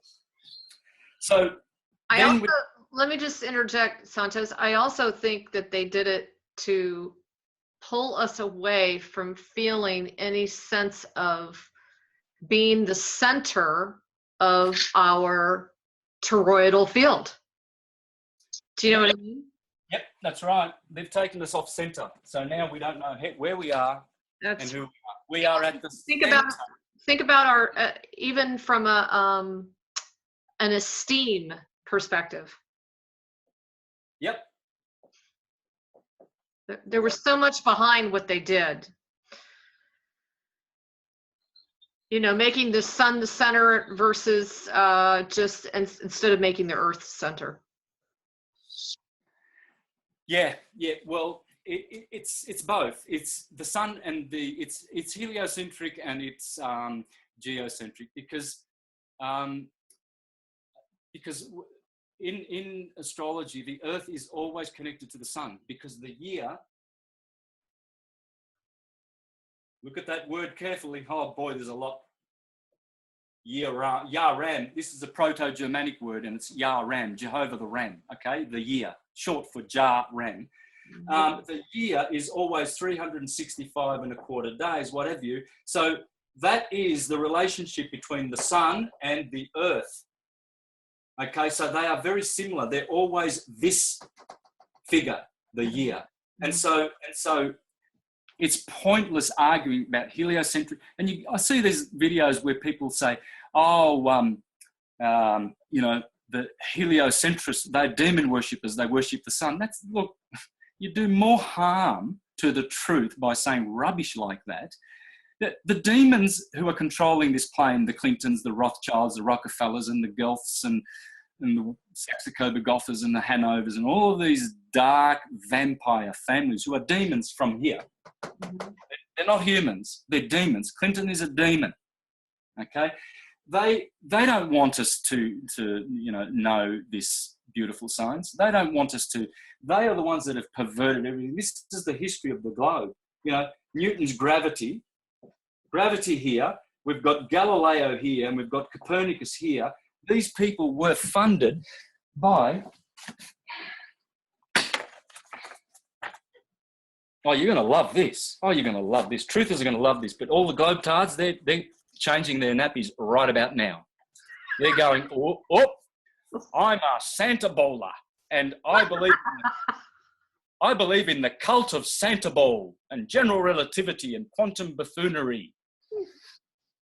I'm going to smash their world. All the globetards there, they've fallen off the bottom now. They laugh at the flat earths. Oh, won't you fall off the side? Well, look at you, you dunce. You're upside down and spinning at 1,038 miles an hour, faster than the speed of sound, faster than bullets, faster than jets, orbiting 55, what, how many thousands of miles of orbiting around the sun? And then the sun and all the solar system is hurtling at millions of gazillions of miles. And then the galaxy, there's 4 motions.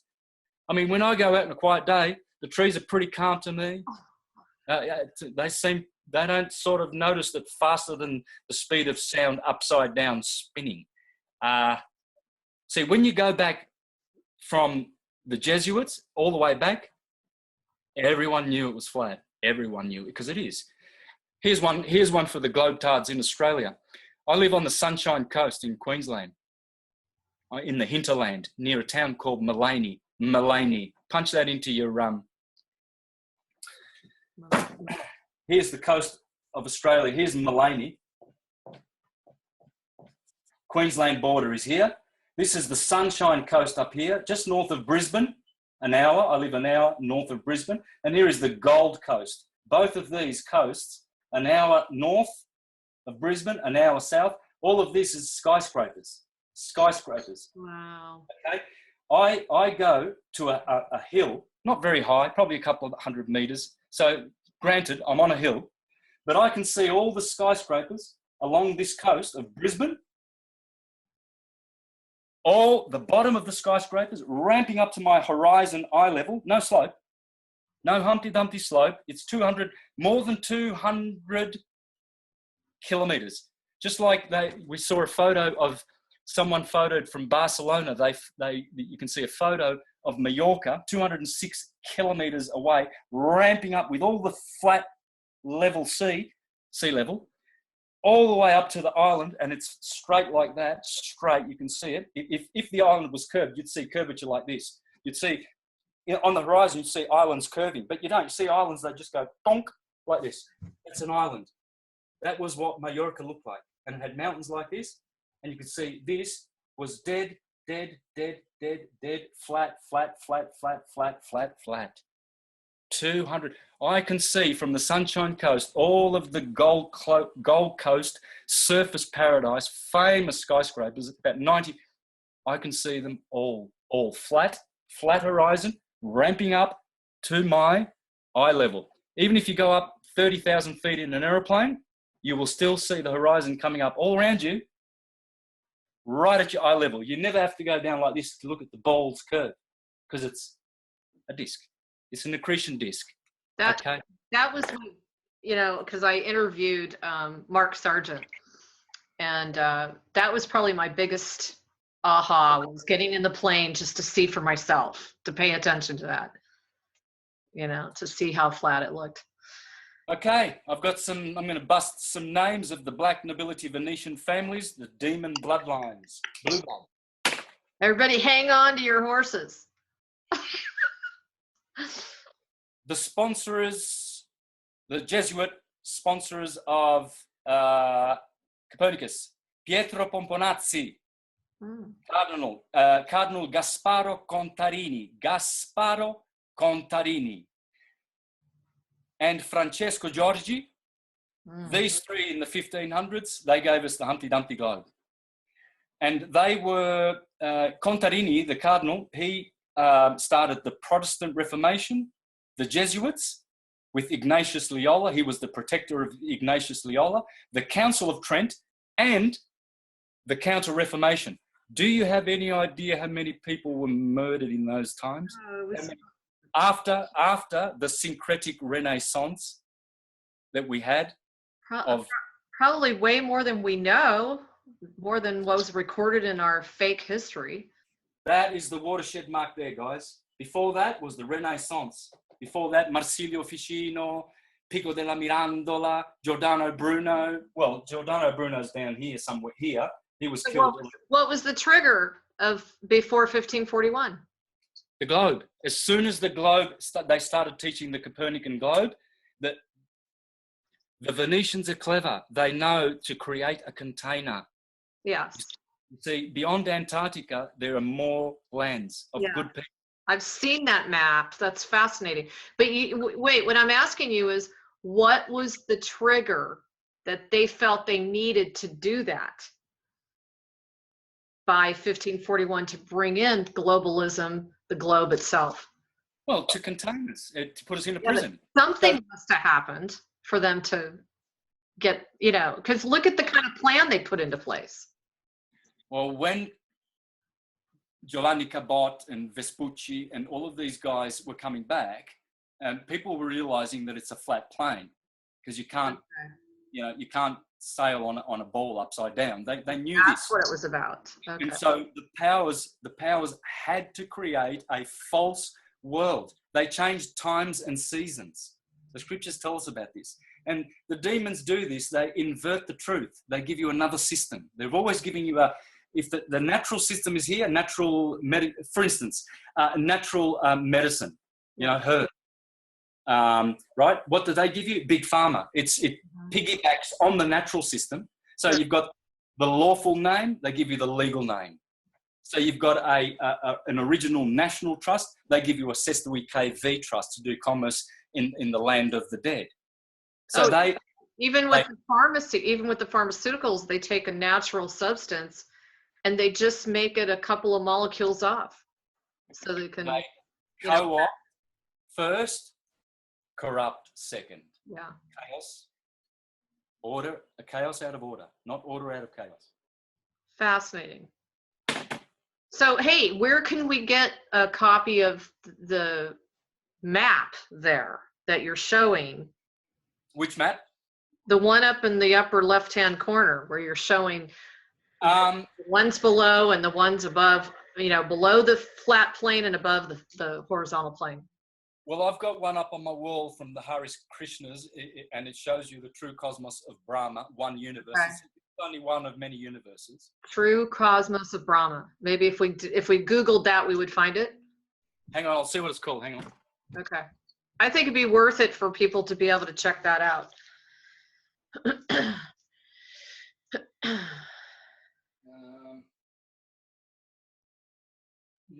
No, I don't think there's a name, but the Hare Krishnas have it. Look, I've got a PDF of it. I can send it to anyone. Just all I have to do is ask me for the Vedic, the Bhagavad Gita or the Vedic cosmology of the universe poster. It's a PDF. I'll send them that. Okay, cool. Okay, so 1600s. These are the sponsors of Galileo Galilei, the Jesuits. And there was an English cardinal that was mixed in that, Montague or something like that. Geez, I wish I had written his name down. No surprise there. Anyway, yeah. So in the 1600s we have Paolo Sarpi. He was a part of the Servite monks, and Fulgencio Micancio. They were the case officers for Galileo Galilei, and they sponsored him, Jesuits. Now, in the 1700s, we've got Abbot Antonio Conti, Juan Maria Ortiz, and they were the people who created, then, with their gravity theory, they sponsored Newton in the 1700s, because till then, no one was buying into the ball. That was bullshit. Right. Bullshit. That's what I call it. Bullshit, batshit.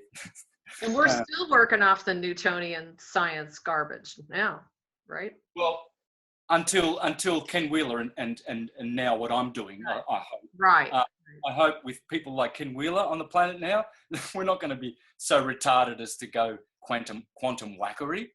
Oh, I love that. Or buffoonery, as you say. Particle chasers.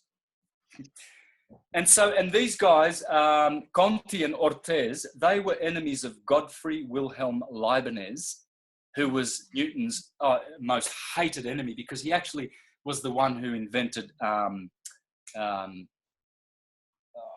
what's Newton's great invention? Well, there's many.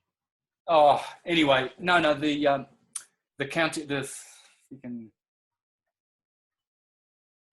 never mind. They were enemies of the true scientists. They've always been true scientists. They have been persecuted. So people like me, who teach how to model energy and how to love energy, God the Creator, get persecuted as witches and sorcerers and diviners and naughty people who say naughty things.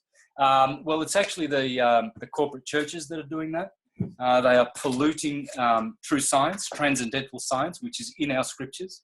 The scriptures are only dealing in transcendental science. There's nothing literal, historical, factual in those books. Nothing. Even when it talks about factual things that have happened, like floods, like Noah's floods, even then it's not speaking factually or literally. And suffice to say, that should suffice for intelligent people. Sure. Others will resist it all the way to the grave, and they'll say I'm stupid and a heretic. That's fine, but one day, after many lifetimes, you'll realize what I'm realizing, and that it's all transcendental. And if you don't get it, you'll never partake of the transcendental counterspatial world of rest, God's rest, which is paradise, which is the black light, not the white light. Come to the white light. Well, the white light is magnetism, motion. Why do we want dualistic motion? It's called the Brahmajyoti, the Brahmananda. That's what the white light is. And so there, it's not the best place to be going. You know, you want to go to, I would be going to the black and white light or to the black light. The black light is source, but it's not black.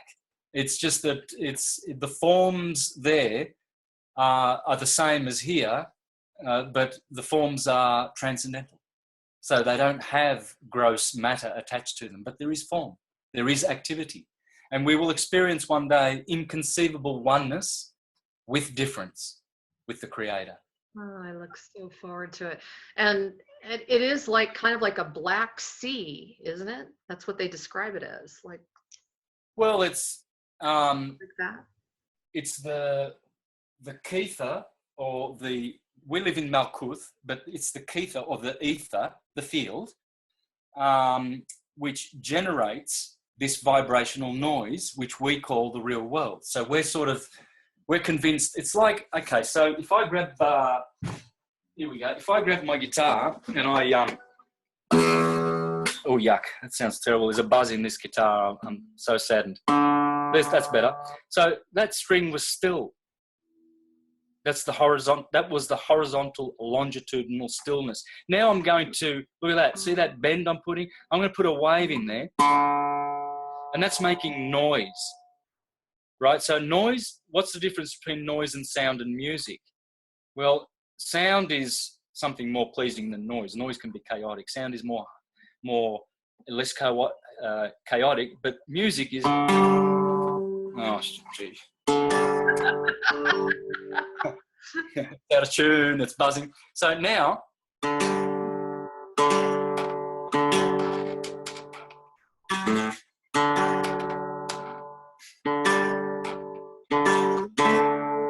we've got a harmony. Oh.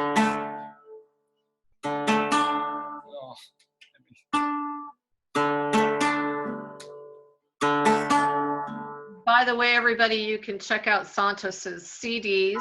Do you have more than the 3 that are listed? Angelica, Amazing Days, and Moliendo Cafe. Do you have more than those 3? Yeah, I do, but they're not current, so they're not available. So here we have sound, but it's transverse. It's a noise, really, because it's all by itself. It's sound. It's also music. But then now we have a 5th, which is a harmony, and then we have that's an octave. A 3rd. Now you've got 3 different noises or sounds on different frequencies, right? So they're all higher. Now you have a chord. Okay. So the point is, what was the point I was making? So the point is, it comes from where, right? Well, it comes from the longitudinal silence, black. Now, when I struck that string and put a wave into it, right? What happened now is you're going up to red and blue, Tropic of Cancer, Tropic of Capricorn, the double helix. Now what you're doing is you're creating a transverse wave, transverse. And so that is electromagnetic. It has red and blue electrical bits and white centering bits to it. That's about the best. Sounds a bit like an elk. Thin at one end, thick in the middle, and very thin at the other end. So that's about as simple as you can put it. So the point is, the sound comes from nowhere. And then someone decides to play a song. Oh, that's beautiful. Very nice song. And that was harmonious. But then you can't play the song forever, can you? Okay, so eventually you have to stop that song. Otherwise, people are going to throw tomatoes and eggs at you, and they're going to say, you're playing the same song all night long. Okay, so the point is this: from the silence, the stillness, where the pulse is, always there. It's always there. You'll never remove it. There's, in every place, there is magnetism, spiritual magnetism. And so when you experience a pulse perturbation, you see, like, that's a perturbation. That's a pulse perturbation. So light, the illumination, Radharani, radiation, same thing, comes from, illumination comes from light. The principle generates the attribute. The principle generates the particulars. So the principle is light, dielectricity. And magnetism is also a principle, but it's also an attribute of the principle of dielectricity. Okay, so light, what is it? Well, Ken Wheeler tells us that it is a coaxial circuit. So I'll finish with this. Okay. So that we can conclusively say, I know what light is. I know how an energy extrapolates and how it unfurls and how to model it on a 12ness. So you're going to know this, and you'll be able to do the sine wave for anyone, anywhere. You know how many of these I've done? There'll be people all around the world. When I was street performing, for instance, in up until 2012 in Melbourne, people would come to visit me. We'd go and have a coffee, pull out a notepad. I'd do the sine wave. And you know how many of them have gone around the world? I've done this sine wave so many times for so many people. I forget how many I've done. And they're all over the place. and I've got volumes like this of my own notes. Very cool. So what we saw before was we saw the wave. Right. Here is the pulse. Compression, rarefaction. Compression, rarefaction. Well, actually, rarefaction happens at wave amplitude, according to Ken Wheeler. So rarefaction is here. Compression at Aries and Libra. So rarefaction, compression. So that's the pulse. And then you've got, it's going backwards as well. Don't forget. And so when you look at the coaxial circuit, if you cut your TV coax circuit, you'll have a conductor in the middle, and then you'll have your other wires around here, yeah? Mm-hmm. Separate from each other. So basically, this is the coaxial circuit that light is. Light is not electromagnetic only. It is electromagnetic, divergent, transversal. It is dielectric, longitudinal, pulse, and rarefaction. Compression and rarefaction, pulse. So it's a field perturbation. The field is everywhere. And when you turn, see, that's why if I light a match, the light of that match is instantaneous almost, we see it, and it's as fast as the sun's light. Now, the sun is way bigger in magnitude, has much more force than a 5-watt globe, and yet you see how the light travels at the same speed because it's a rate of induction through the medium of air. And so basically, if you can take away this one thing, that light is not just electromagnetic. That is subscribing to the materialist quantum physical world of nuons and muons and neutrinos, and Walter Russell said that don't exist. They're just different rates of vibration of energy. You can explain to people it's not just electromagnetic, it is also a longitudinal compression and rarefaction pulse. No particle. And so I hope that I've done enough to explain this simply for people, because it is simple. The universe, as Ken Wheeler says, is simple. Ken Wheeler has a great expression. The universe is not a one-eyed crack whore with a calculator, you know, and all of these quantum calculations of how an atom works. I mean, essentially, you've got to give these guys a pat on the back. Yes. They don't get the cigar, man. They haven't transcendentalized. They're still materialists.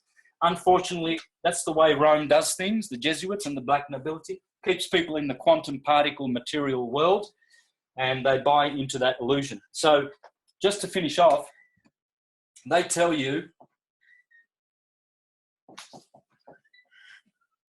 neutron, that an atom is, all is atom, yeah? Mm-hmm. Neutron, are you got time? You good for time? No, go ahead. All right. We're over, but that's okay. It's no big deal. All right. I'll finish real quick. Proton, ton, L. Electron, yeah. Okay, well now you know what that is, don't you? The neutron, Isis, dielectricity. Proton, Ra, radiation, pra. This is positive, negative, yeah? Negative, positive, pra. And L, the electron. Oh my God. And this is dielectricity, magnetism. They're always together, co-eternal, conjugate principles.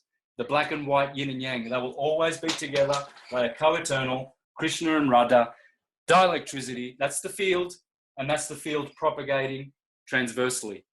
Electrons, electricity. Okay, thank you. Thank you, Santos. Awesome. Thank you so much, because you simplify it to a point where we can really wrap our brains around it. I'd love to stay in touch with you, maybe pick some other topics we can do, whatever you want to do. I'd want to help you spread your information because I really resonate with it. And for anybody who is new to Santos's work, please check out his website. It's at universaltruthschool.com. That's universaltruthschool.com. And as he said, he's going to be starting some regular YouTube educational seminars and chats. And I think when we really get behind this, we can really understand ourselves and that which we create, that which we attract, that which we don't attract, I should say, and really learn a lot more about how we coexist within this reality and where do we really want to go from here. So thank you, Santos, for all your hard work. I know you have busted your butt. And check him out because he is one of the most amazing, just a fearless rebel with a cause as far as standing up to the police and the government within Australia. Check out what he's done and what he's accomplished regarding that. Very few people that really have gone all the way like he has. So I commend you for that as well. Anyway, thank you very much, everyone. Have a good night, and we'll talk to you soon. Lots of love. And check us out at galacticconnection.com. Lots of love. Bye.